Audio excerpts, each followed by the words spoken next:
You're listening to the All-American Actors Podcast, episode 22. In today's episode, we're talking with LA actor Mike Nelson. He's going to talk about his experience as a working actor in LA and how he's built a very nice and sustainable career for himself through commercials. That's coming up next. Ready to go behind the scenes and learn what it really takes to build a sustainable career as a working actor in the U.S. film and TV industry? Join me, Katherine Beck, your all-American accent coach, as I give you the insight and inspiration to take action on your career. Learn my best tips and tricks to performing with an American accent, and hear from working actors and other industry professionals to give you a comprehensive overview of this biz we call showbiz. This is the All-American Actors Podcast. We're going to jump into today's episode with Mike very soon, but first, I want to give a big shout out to Pratik Chatterjee, I hope I'm saying your name right, who sent me this incredible 5-star review and says, "Love the launch of the podcast, listen to the first and the 10th episodes straight away, and going to listen to the others soon. Katherine's approach of using visualization with her stress on All-American as opposed to General American is the key, as it causes a subtle shift in mindset. This, I believe, is very motivating and hopefully will go a long way in me learning and performing in an American accent." Thank you, Pratik. And I remember working with you in my 5-day American Accent Challenge last year. It was really great to work with you. Hope you're doing great and still practicing your American accent. And if you want to be featured as our star listener of the week, go ahead, leave a 5-star review for this podcast, and I'll give you a special shout out right here on the show. So if you like this episode, go ahead, leave us a review.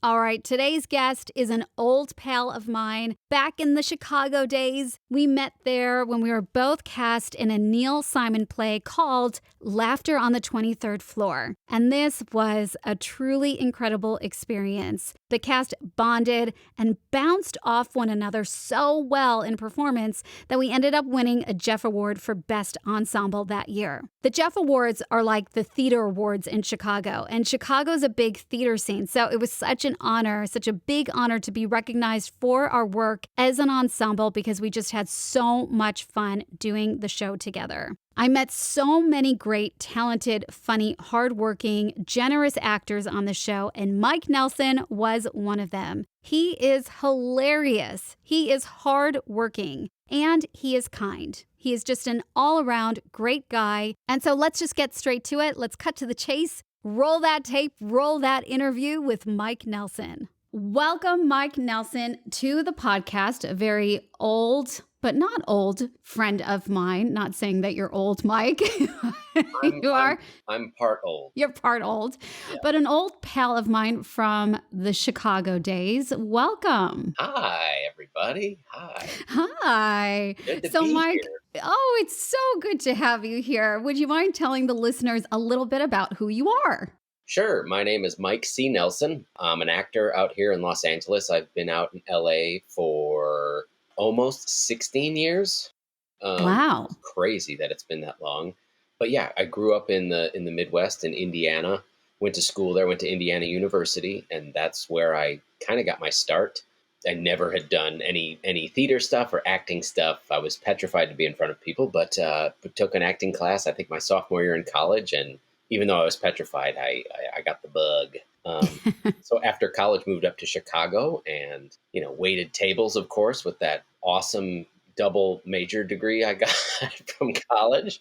But yeah, through that then started, I took Second City classes in Chicago, and me and my friends did storefront theater. And that's how I met Katherine. Is you and I did an awesome Neil Simon play together years ago called Laughter on the 23rd Floor. And that's how we met around. And do you know what's funny about that is I was going through some old papers that my mom gave me when I moved over here, and I found all these old programs of mine from high school and Chicago days.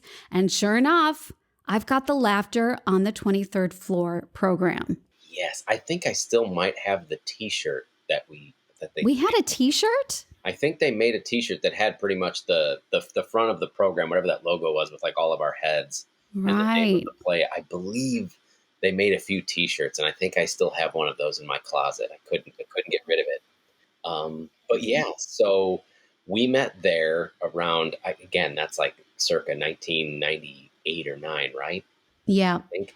Um, 99, I think. yeah. So I was doing that in Chicago, and I started a sketch group called Dry Hump while I was still in Chicago after I had done my second city stuff and took some classes there, and was pretty much just doing sketch stuff up through 2005 when I decided to make the move to Los Angeles. I had a bunch of friends that one by one had slowly moved over to Los Angeles. So I got my job transferred over here, my day job, which was in an office at the time, as an executive assistant, just doing the whole 9 to 5 work job.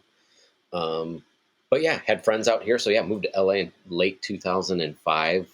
Took a couple years of just, again, I was just doing sketch comedy. I wasn't even thinking about auditioning yet or getting headshots or putting a resume together yet, but really, really had some friends give me a nice kick in the ass to get my stuff together, which I did. And I began auditioning, I believe, in the fall of 2007, I think, was my very first audition for a commercial, which I got a call back. I booked it. I booked my first audition in Los Angeles, which seems Say what on your impossible. first one? Yeah, crazy.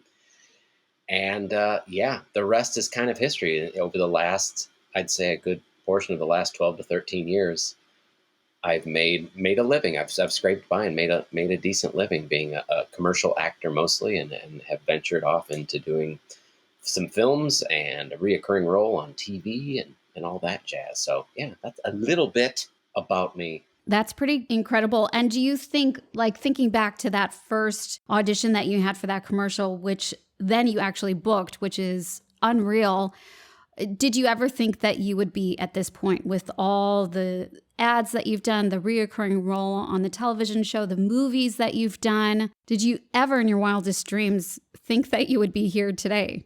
Never ever in a million years. I still have like a pretty decent case of imposter syndrome most of the time. But especially when I started out, again, non-union, I had a friend take my headshots.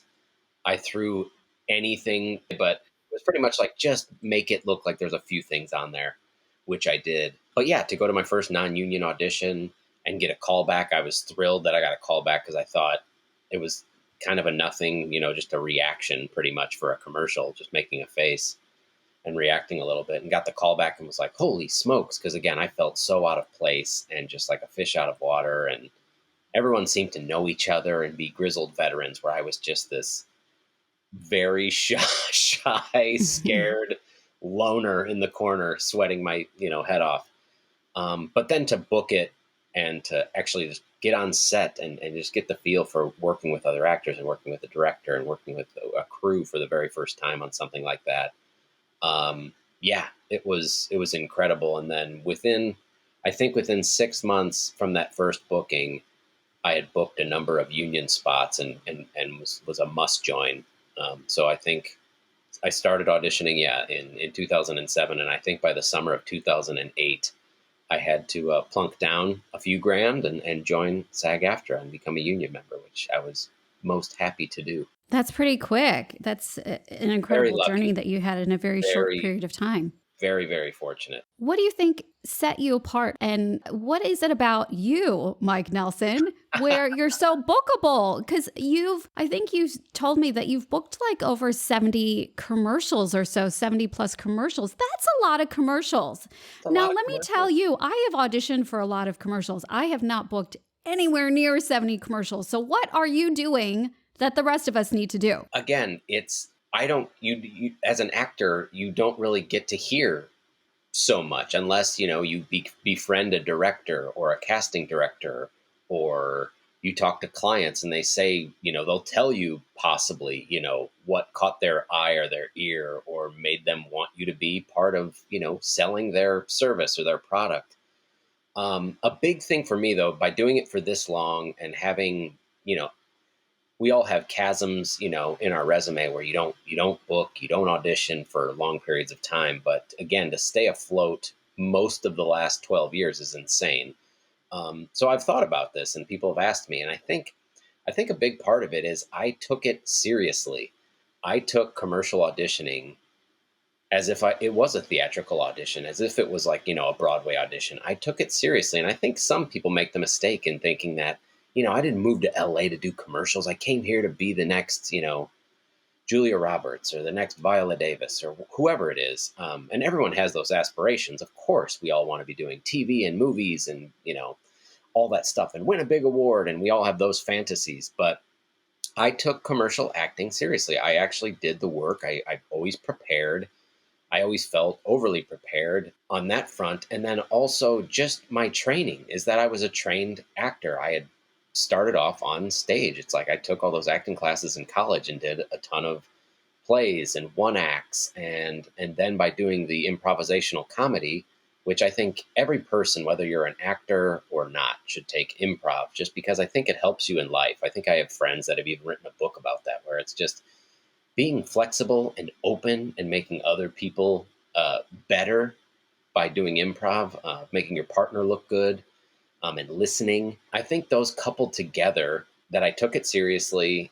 I trained myself as an actor and I treated these commercials as such, but also worked on that major tool, I think, in commercial acting of being decent at improv and not being scared of it. Or when you hear that word of being like, okay, I can do this, instead of being like, oh crap, I gotta make stuff up at the end, or I gotta put a button at the end of this commercial, or I gotta throw the script away and just wing it. To feel Yeah. confident in that is very empowering and very good. And the opposite feeling is awful of being, oh no, unprepared, or they threw a curveball, which they do all the time. And in auditions, if you audition for commercials for very long, you'll see that, oh, what we did in the audition and then what we do at the callback is completely different, or they change the script, or they ask you at the callback, hey, would you read for this other part?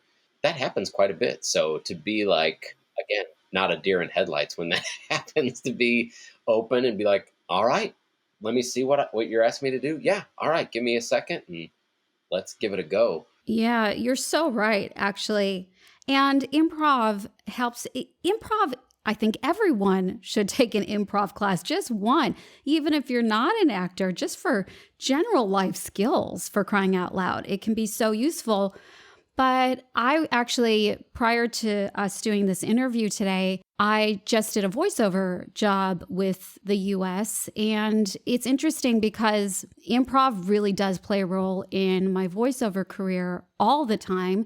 So, for example, in the job that I did today, I did the audition, obviously got booked on the job based on my audition, which they really loved the reads. But the actual job in recording it went in a totally different direction. So the read that I did for the audition, while they loved that and they wanted to bring that into the job, it went in a totally different direction. So you have to be able to work on the fly and adjust to whatever they're giving you and adapt in a very quick period of time. We only have an hour session, just me, just the voiceover. So if I can't be flexible and work with whatever direction they're giving me, well, chances are I'm not going to get booked again, right? Exactly. I think that's what it is you just showed them that you were agile and flexible and that you could pull that off in a short period of time. And people remember that stuff. That's it. They remember it, right?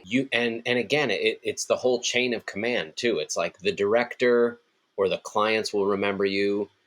The casting director will remember because they were like, oh yeah, Katherine came in and she knocked it out of the park. We threw her a huge curveball and she didn't even bat an eye. She did this, that, and the other thing.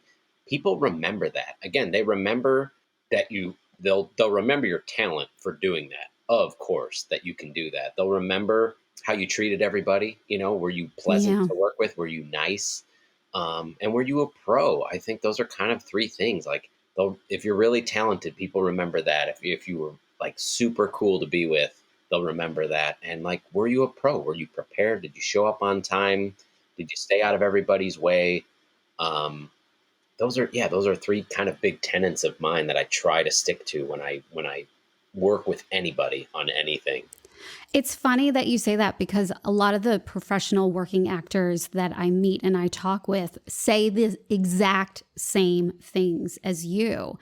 And I think that's what really, I mean, you can correct me if I'm wrong, but I think that's sort of the distinguishing factor between the working actors and the not working actors is that we get that it's a profession, that we have to be respectful of people's time. We have to be kind and courteous and appreciative of getting the work and act like a pro. Yeah. And I come from the school of thought that if you're really, really talented, that's great. But if you're an a-hole to work with, maybe in past decades, you heard stories of, this director makes people cry, or this actor is such a diva and he makes them do these ridiculous, dumb things. You can't look them in the eye or anything. I don't think that flies really much anymore. I don't think people Yeah. buy that or put up with that crap from anybody. It doesn't matter. I mean, if Tom Hanks was a total jerk, I don't think he'd have the career he'd have. You know what I mean? Yeah. So I believe that wholeheartedly. If you're talented and you're an a-hole, there's someone just as talented or more so that's a joy to be around and is super funny and cool and smart. And those are the people. Again, we're not here on this planet for very long, so why waste time collaborating with people that make things tougher instead of more fun and easier and exciting? Yeah, 100%. I totally agree. And so tell us, you mentioned this in the beginning, that you have a reoccurring role on TV. Yes, I do. I was fortunate enough, and again, it starts with probably the most hilarious audition story. If you want me to talk about that, leading into Please this, do.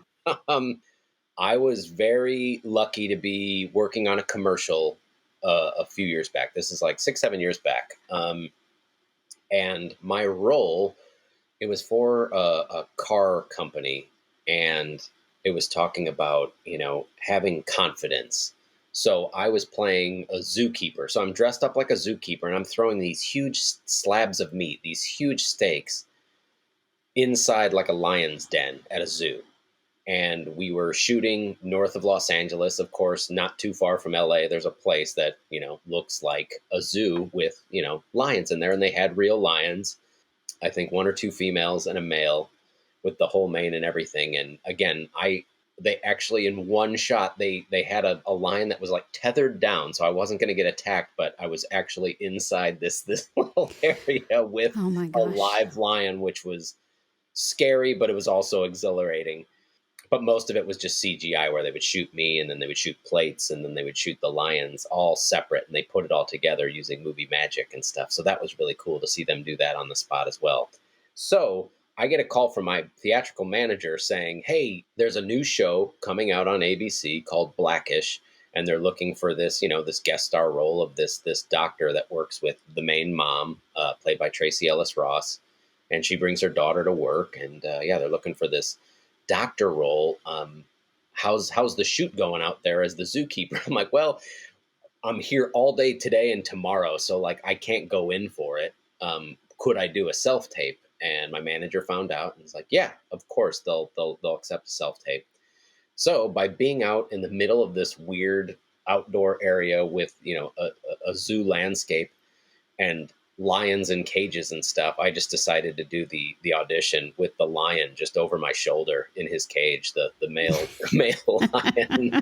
And again, I'm supposed to play a male nurse, but I'm dressed like a zookeeper. It's just absurd and stupid. And I was like, I had only met these casting directors who couldn't be more lovely. They're the two just warmest, supportive casting directors I've ever been in front of. These two women casting directors that have just blown up, and rightly so. They're so good at what they do, and they cast multiple shows going forward, including Blackish. And I had met them a few times, and again, they were so lovely. I was like, maybe they'll think this is cool. They won't think I'm a stroke or an idiot for doing this. But I did. I treated it seriously, even though the background was idiotic, and sent it in. And then, yeah, got the call from my manager that was like pinned me for it. And then, got the call like, "Yeah, you're going to be working, on episode number 4 overall of this new show Blackish," and that it became such a big hit, and it's in its 7th or 8th season already, which is nuts. Wow.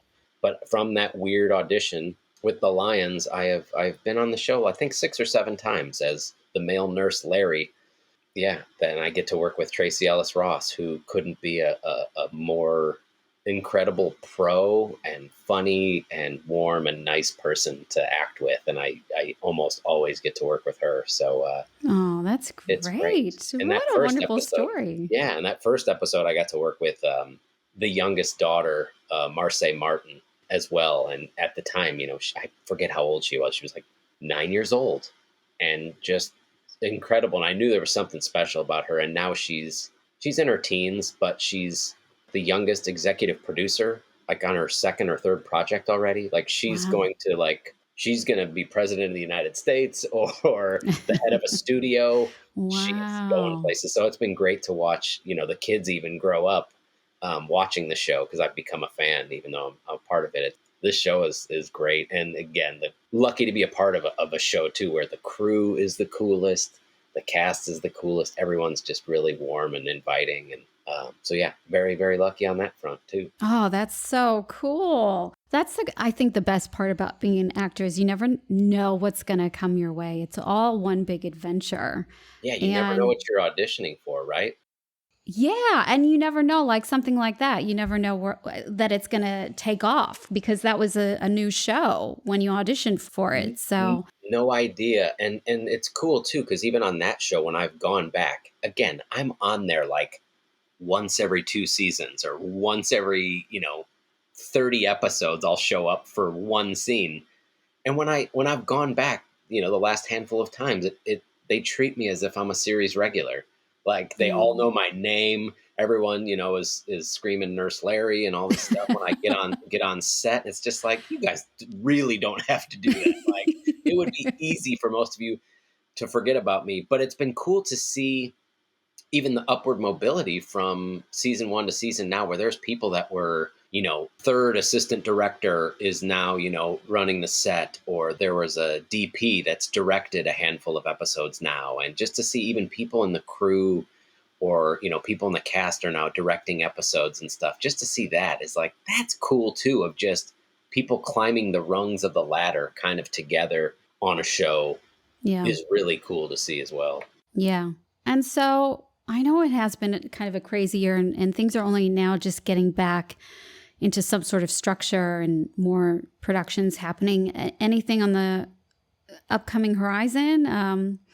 Movies or any projects you Nothing. might be working on yourself or? Yeah, nothing huge on that front. I had some cool stuff like happen kind of during the last year. I had a movie that I shot pieces of over the span. It was just this little movie that could. It was kind of a horror anthology, a la Creep Show or Twilight Zone the movie or Tales from the Hood. It was called the Mortuary Collection, and it came out right before Halloween in the fall on this new platform called Shudder. If you're a horror fan, if you like that genre of horror, they got so many awesome shows and movies. And we got to premiere our little independent film on there. And it was the most watched movie that Shudder had all last year, Oh, which wow. kind of blew us all away. But Clancy Brown is in it. If you don't know who he is, he's a voice on SpongeBob, but he was also the super mean prison guard in Shawshank Redemption. Really deep voice, but he's the loveliest man ever. He's kind of the main person in the movie. But that was really nice during COVID to have something come out, and even though we couldn't get together to kind of celebrate, but to have something that you shot years and years ago that took a long time because it was a little independent film come out. That was really cool last fall. And then yeah, going forward, yeah, I have some writing projects that we've submitted to some writing festivals and film festivals, and that's my next big thing is getting back into the writing mode of things. I've had no creative juices during the pandemic. I was really worried about just taking care of myself and my Yeah. mental health and my well-being and stuff. So when some people were using the time, I'm going to write 10 novels this year, I'm going to use this time to get new headshots and do all that stuff.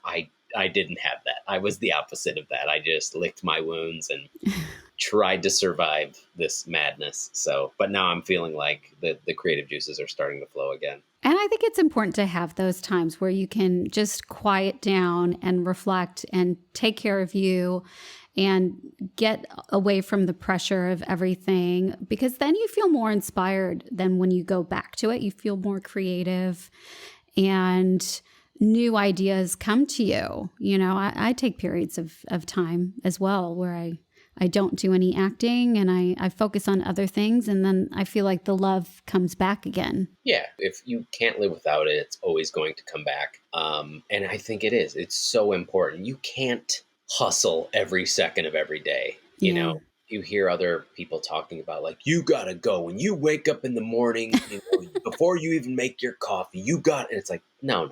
I think that's ridiculous. I think you have to live your life. You have to live a full life to be a well-rounded actor. You have to experience all different types of stuff when it comes to life.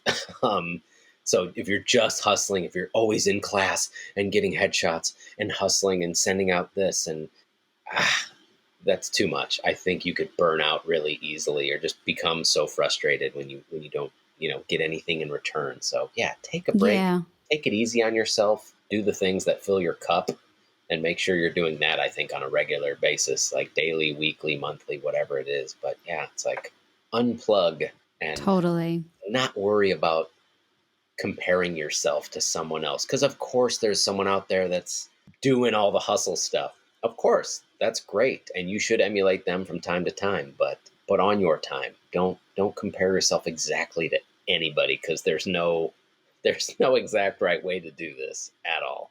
And I think, thinking back to when I lived in LA, there is that pressure, the competition, because there's so many actors out there that I think it's very easy to fall into that trap, right? Where you feel like, oh, I should be doing more, or look at what this person's doing. And you start to compare to other actors that are in your niche. But it's important, I think, to take a step back and, people can smell desperation. They can sense when you're not working from a place of calm and respecting the craft, when it's more about, oh, I've got to book this job. Oh, I need to pay my rent. It starts to seep into your work. And do you still find that in LA? Because, things are so different now with everything being online. But with actors out there, that was my whole thing, is I just felt like it was just too much, like the competition, and that part of it seemed to sort of weigh me down when I lived in LA. Yeah, again, I think you're going to have that forever. There's always going to be, no matter where you're at, you could be in Australia or London or New York or Chicago or LA.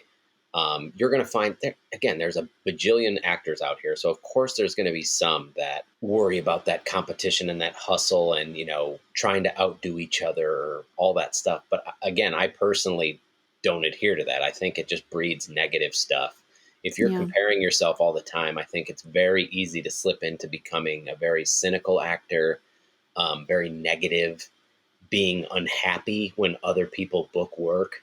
And I try to surround myself or find people that are people that do stuff, doers and makers, like people that actually get stuff done and don't just talk about it, but supportive people too, people that support each other. And in the commercial world, especially, I don't know many actors in the commercial world that I've become friends with that aren't more than supportive of each other. It's a really lovely part of the industry that I've been lucky enough to be a part of, that I see, again, there's going to be people that are like, oh, that person again on a commercial. I'm sure people see me and they're like, what an a-hole, like, screw that guy, spread the wealth, you jerk.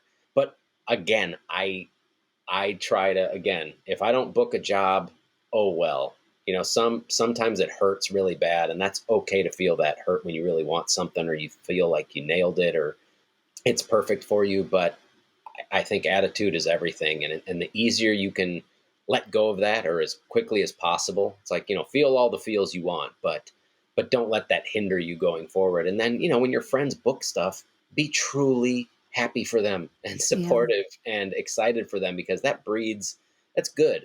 I love when I see anybody in my orbit that does stuff. Like the other day when the Oscars got announced, the list of, nominees, I have a friend who co-wrote Judas and the Black Messiah. He's up for an Oscar for Wow. original screenplay. And then another friend of mine made a short film that is brilliant that's on Netflix. I don't want to butcher the name. It's a relatively longer name in the list of nominees. It's like If Anything Happens, I Love You. I think that's what it's called.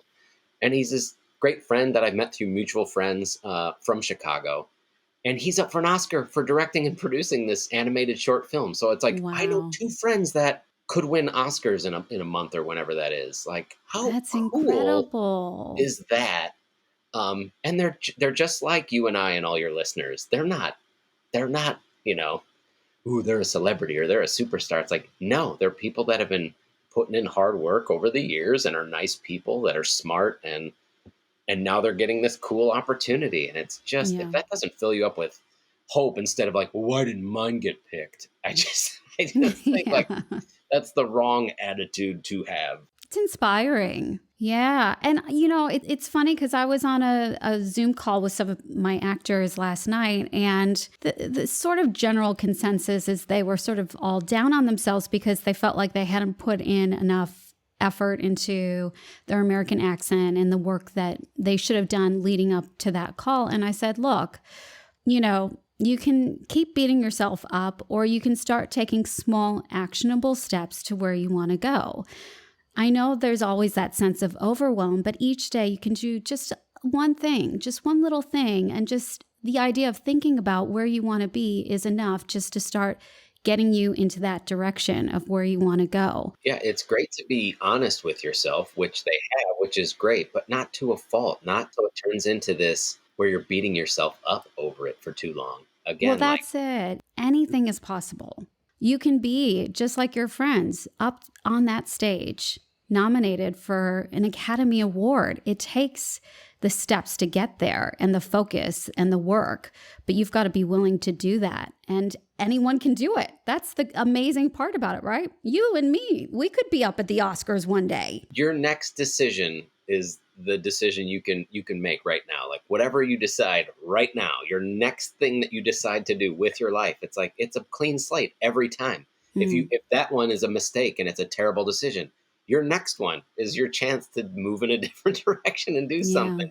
It sounds way too simple and stuff, but it is true. Like when people say, live in the now and live in the moment, it's like, yeah, you kind of get millions of chances a day to make that different decision. And if you can make a ton in a row that are wrong or bad or negative, but that next one is your first chance to make it move in the other direction. Let's go positive, or let's start working on it. What is an actionable thing that I can do? Because you don't want to be deluded. And not, like I said, you want to be honest with yourself. If you know you're not doing everything that you could be doing, be honest with yourself. But if you start to work towards that new goal or something to accomplish, it's like, there's nothing better than that. There's nothing better than feeling like your hard work in anything in this life paid off. When it pays off, it's, gratification or whatever.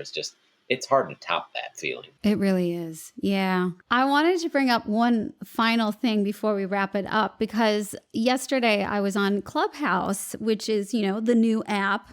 Yes. And I noticed that you were on there, and I thought your room was so great because it was very inspiring for actors, allowing them the chance to ask honest and truthful questions and get honest and truthful feedback. I don't think I caught the beginning of it. It was sort of the tail end. And I thought it was really great because you had a fellow actor, bring up their work, their body of work, their resume and their demo reel, and get real, honest, truthful feedback on what they had. And I thought that was so great. Yeah, it's something that it's brand new. Like I was new to Clubhouse as of like 3 weeks ago, but my friend Jenny, who's like a co-host with me, Jenny Malier, and me, Mike Nelson, if you're on Clubhouse, we're trying to do something every Tuesday evening around 7:30 Pacific Standard Time, which is whenever it is in Australia. I'll put it in the show notes. Yeah, put it in the show notes. But again, we wanted to create a place because Jenny had been listening. She got addicted to Clubhouse and she was going into all these actor rooms, and there are plenty of rooms about acting and the business of acting, and some are better than others. But Jenny and I have been fortunate enough to work in the commercial world a lot and still do so. So we wanted to create a very warm and open room to really talk about that part of the industry, because it again, it's not something that people would move across the globe or the country to pursue per se, but it can be lucrative and you can pay your bills doing it. So to create a room where it could be anyone that's brand new, that's just decided to start out, to the grizzled veterans that have been doing this for way longer than I have, but to be able to ask questions to fellow actors. But we've had a couple commercial agents on. We've had two huge casting directors. We're going to have a third big casting director in Los Angeles come on and kind of peel behind the curtain and talk about what their jobs entail, how actors can make their jobs easier, and what are some do's and don'ts. But to get, real honest feedback from what's happening right now, like not hearing from someone that's done a commercial workshop, for the last 30 years. And it's, that stuff might be a little long in the tooth or isn't as fresh as it is now. So we're trying to get people that work every day in the commercial world to give, great advice and feedback. But yeah, just to also create a world of connection, since we've had this year without waiting rooms and connecting with people and being able to go in with a partner and knock an audition out of the park. It's been really nice. Again, we've only had 3 and we're going to have our fourth one next Tuesday. But yeah, it's been really fun. I've been getting a huge kick out of it.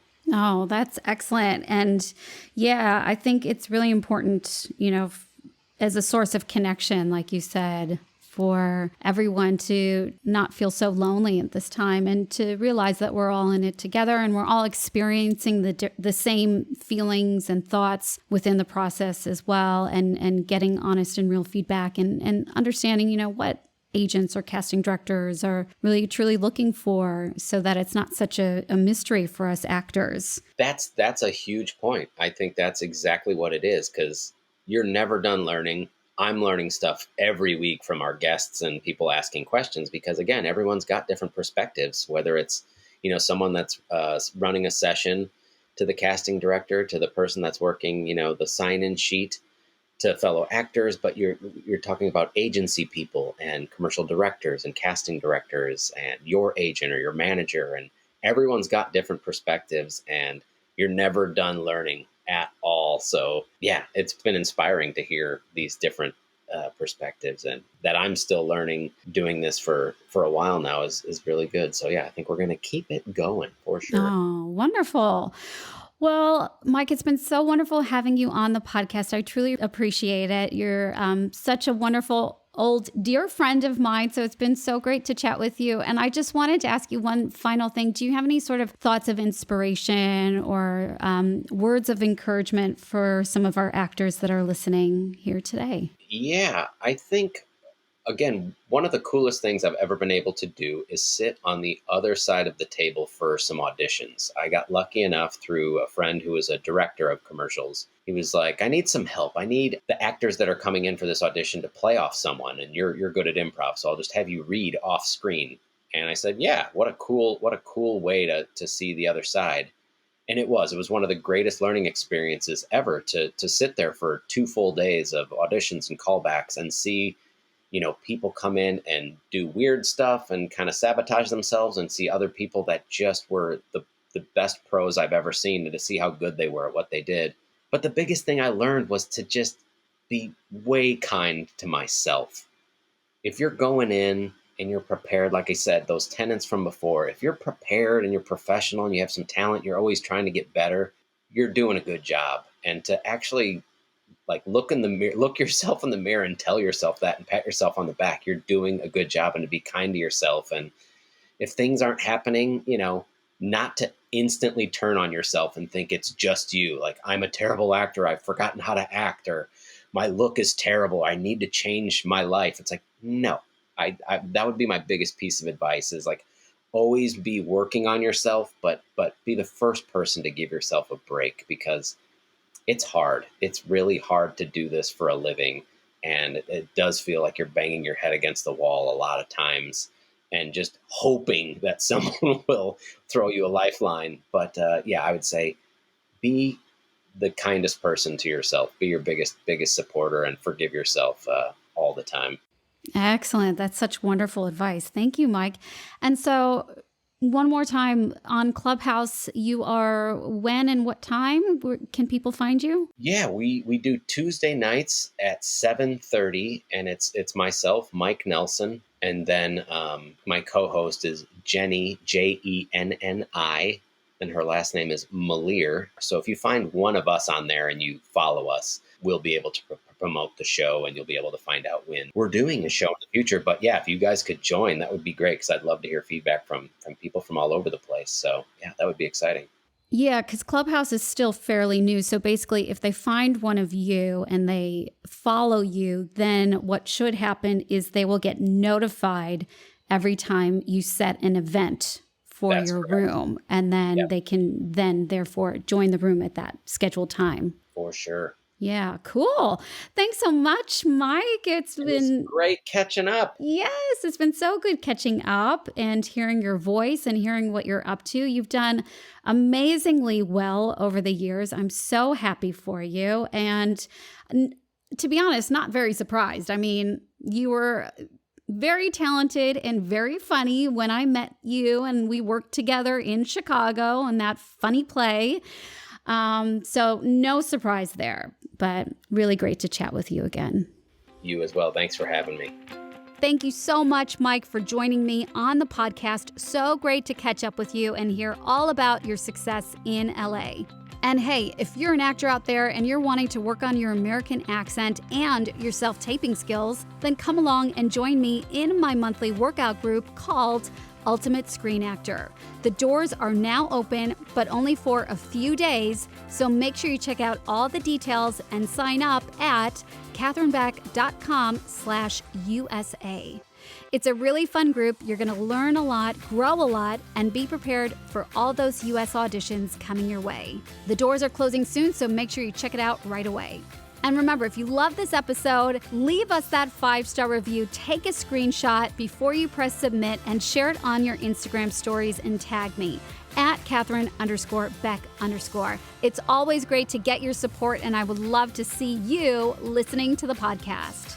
And coming up next week on the show, we're going to be talking about how to start thinking like an all-American actorpreneur.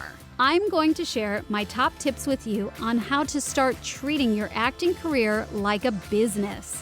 Because let's face it, being an actor isn't just about being creative, it is a business. So we got to start thinking like an actorpreneur. That's coming up next week. And make sure to share this show with all your actor friends. Let them know what's coming up next week and invite them to tune in with you and learn how to become an all-American actor so you can be the working actor you dream to be. Until then, go practice your American accent, and I'll see you back here next time.